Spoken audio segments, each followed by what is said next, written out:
Shalom, selamat berjumpa kembali di dalam channel YouTube Simeon Sulistyo.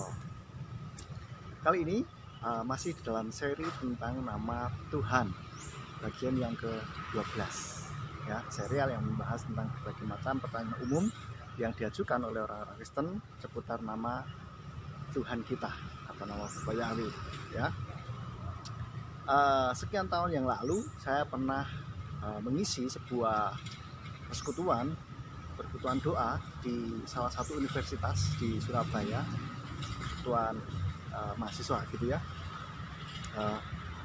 Ketika saya menyampaikan firman Tuhan, ada hal menarik gitu, yaitu ada tiba-tiba ketika saya memperkenalkan nama Bapa Yahweh begitu, tiba-tiba ada seorang mahasiswa yang angkat tangan, interupsi begitu, lalu mengatakan kira-kira seperti ini: Yahweh kan hanya ada di perjanjian lama dan tidak ada di perjanjian baru, sedangkan kita ada di perjanjian baru.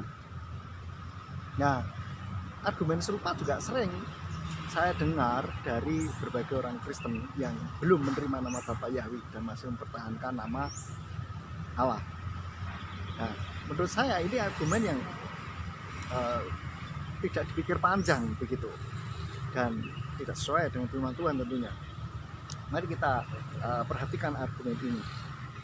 Argumen ini secara tidak langsung mau mengatakan bahwa perjanjian lama sudah tidak berlaku lagi karena kita hidup di perjanjian baru. Oleh karena itu Tuhan yang ada dalam perjanjian lama juga ikut tidak berlaku, ya toh? Kalau kita perhatikan, pertanyaannya tadi apa? Yahweh kan ada di dalam perjanjian lama, sedangkan kita ada di perjanjian baru. Itu mengisyaratkan ya, atau mensiratkan bahwa Bapa Yahweh itu hanya ada di perjanjian lama, sedangkan di perjanjian itu tidak ada, dan kita hidup di perjanjian baru, maka semua yang perjanjian lama tidak berlaku. Berarti termasuk Tuhannya juga tidak berlaku begitu, expired begitu ya.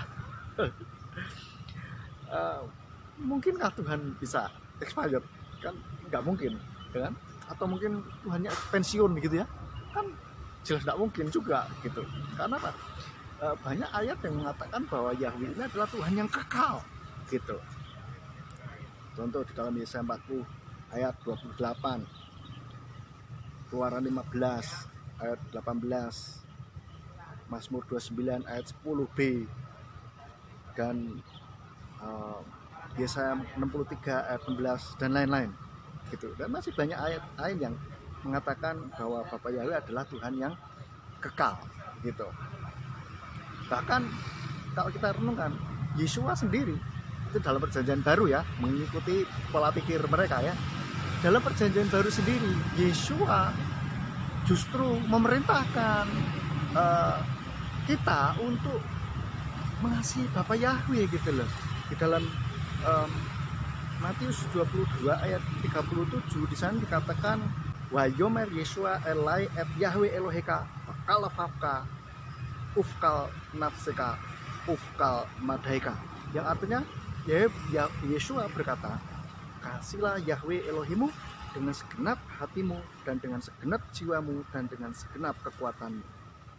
Nah, kalau ada yang berpikir Yahweh ada dalam perjanjian baru, ada dalam perjanjian lama, sedangkan kita ada di perjanjian baru, ya Pak Tuhan Yesus memerintahkan untuk mengasihi Yahweh, ya kan tidak sin kalau tidak masuk akal gitu. Jadi pemikiran-pemikiran seringkali diajukan atau dikemukakan oleh orang-orang yang masih belum mau menerima nama Bapa gitu. Argumennya macam-macam gitu ya, sehingga ya untuk membenarkan begitu, membenarkan argumennya sendiri. Tapi kembali kita harus cek dengan firman Tuhan, apakah itu sesuai dengan firman Tuhan atau tidak ya.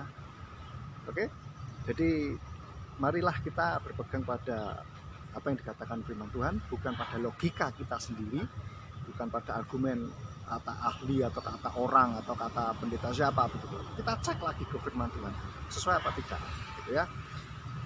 Demikian kiranya video ini boleh menjadi berkat bagi kita semuanya. Bapa Yahweh dalam nama Tuhan Yesus masih memberkati kita. Shalom.